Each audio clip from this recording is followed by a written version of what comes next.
This video is part of the Director Project, a monthly video essay series analyzing various directors and their films. You'll find a playlist with more videos on our Director of the Month from all sorts of creators in the description below. I really like Insomnia. It's a film that often gets overlooked within Christopher Nolan's filmography, and not entirely without good reason. In a collection of work that includes inventive nonlinear storytelling, bold science fiction, and genre-defining blockbusters, it's easy to see Insomnia as just a pretty good mystery thriller. But then again, it's also easy to underappreciate just how valuable a pretty good mystery thriller can be. I certainly wouldn't rank the film among my favorite Nolan movies, but it's a handsomely made procedural that functions quite well as a potboiler. Moreover, the film's reputation as lesser Nolan obscures what a crucial text Insomnia is.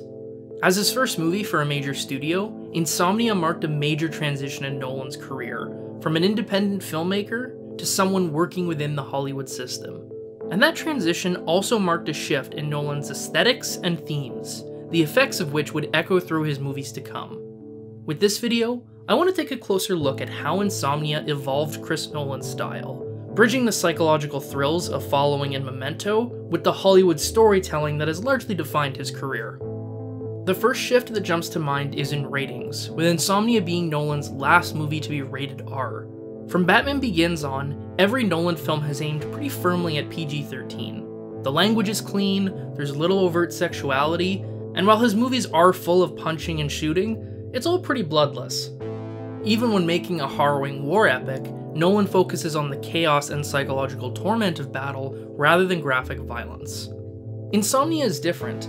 Characters actually swear. Fuck you care! And mortality is constantly emphasized, whether in long dialogue scenes about killing people, on-camera death, or shots of a teen girl's corpse. But while Insomnia may be more grisly than Nolan's subsequent movies, it's actually toned down from its predecessors. Just compare Hap getting shot to Teddy. What? Compare bad language in Insomnia. What has two thumbs and loves blowjobs? I don't know. This guy. To bad language in Memento. Maybe your cunt of a fucking wife sucked one too many diseased cocks and turned you into a fucking retard. And perhaps the even more telling comparison is not to Nolan's prior movies, but the Nordic version of Insomnia. Nolan's 2002 film is actually a remake of a 1997 Norwegian movie directed by Erik Skjuljabber.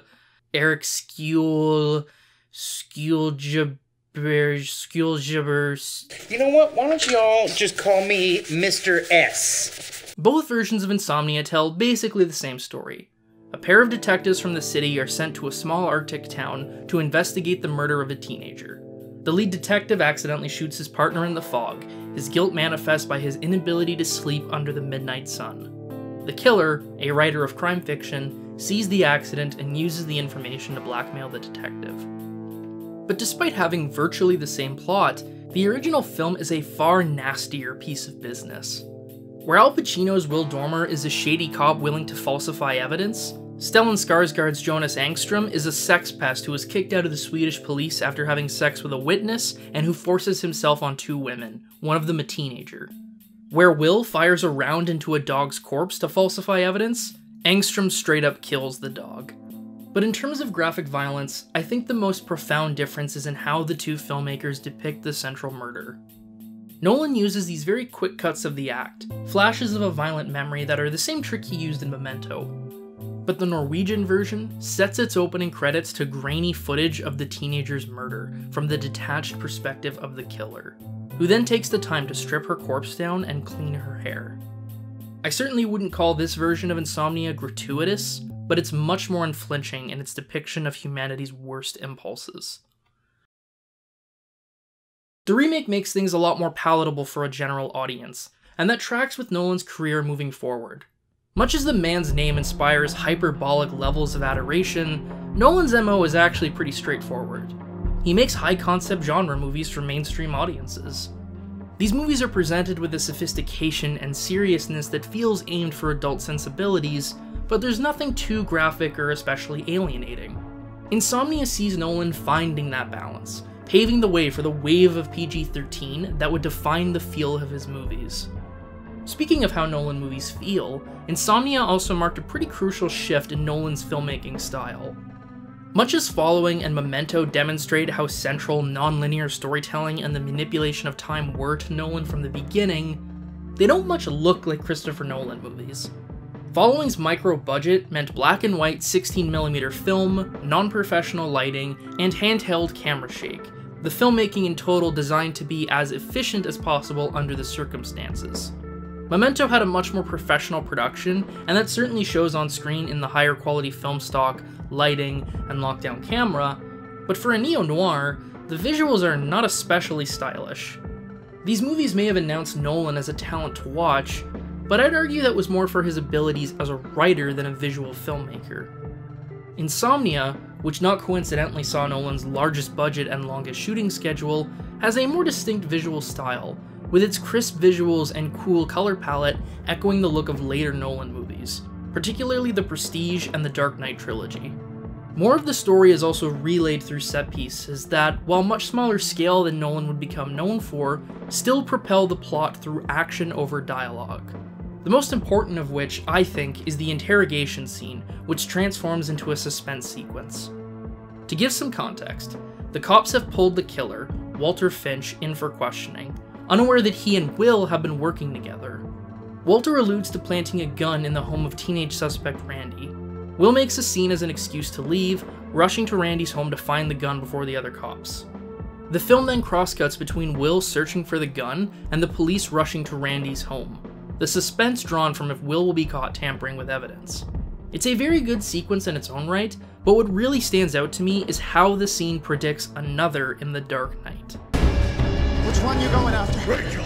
It isn't just that both scenes mine their suspense from a character trapped in a location, cross-cut with whether or not a pursuer will make it in time, but the outcomes of both scenes are also subverted by the villain's deceit.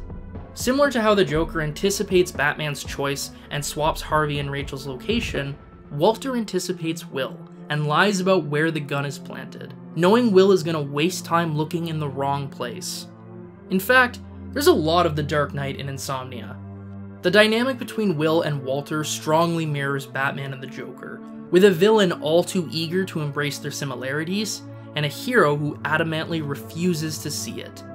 The theme of police corruption at the heart of Insomnia would also become paramount to the Dark Knight trilogy. Just as Will wonders aloud if tampering with evidence in order to convict a guilty man is morally sound, superhero stories inherently weigh on the ethics of operating outside the law. At the end of Insomnia, Will stops Ellie from covering up his crimes, insisting she not corrupt herself.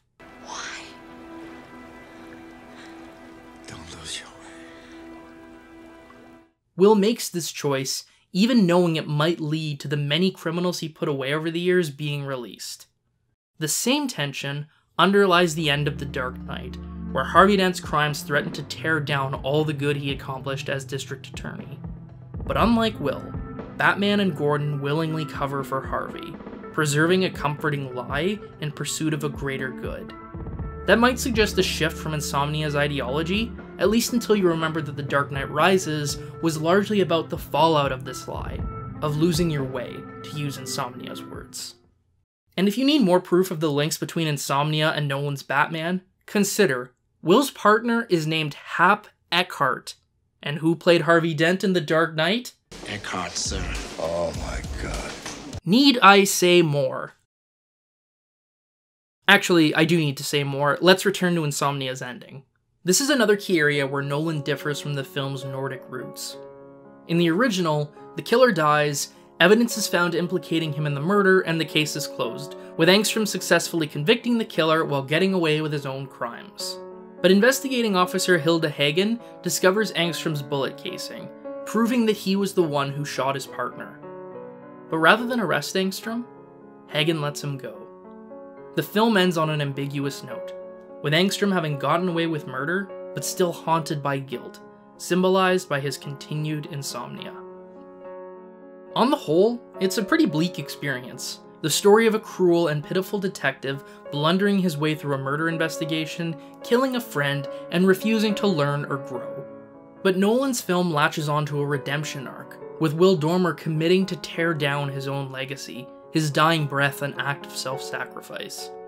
At a glance, this might just seem like Hollywood doing what Hollywood does, prioritizing feel-good sentiment over moral complexity. And maybe that's true, but it's also reflective of Nolan's greater body of work. Contrary to his perception as a self-serious stick in the mud, a core theme in Christopher Nolan's work is hope.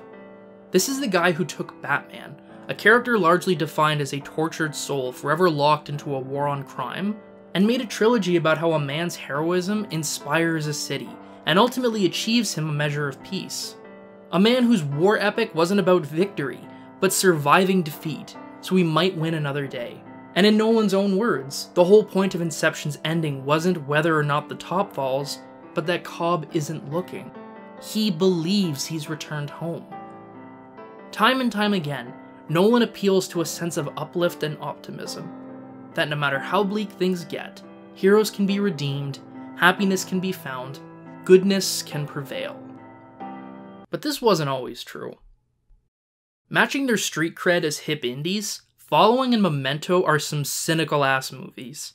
Each film is about troubled heroes engaging in morally murky behavior, and both end on clever reveals which emphasize that justice was not served, and a cycle of violence has merely been furthered. Not unlike the original version of Insomnia, really. But with his first Hollywood movie, Nolan took a firm step into uplift, and has yet to look back. Is this because Nolan realized the commercial potential in inspiring an audience rather than making them feel like shit?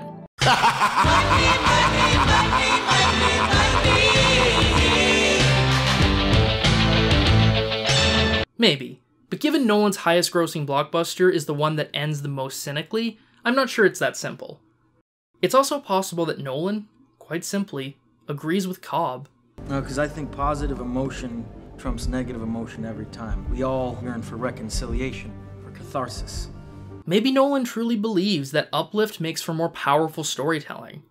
Much as I love the cynical conclusion to Memento, I can't deny the palpable relief when the ships arrive at Dunkirk, or how the triumphant final scene of Batman Begins fills me with hope.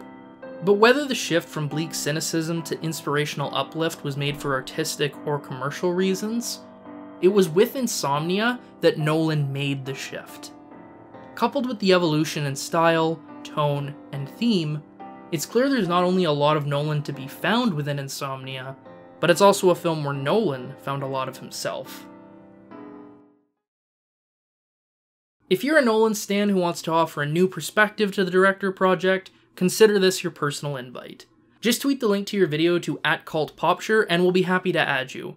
Because if there's one thing this world needs, it's more video essays about Christopher Nolan.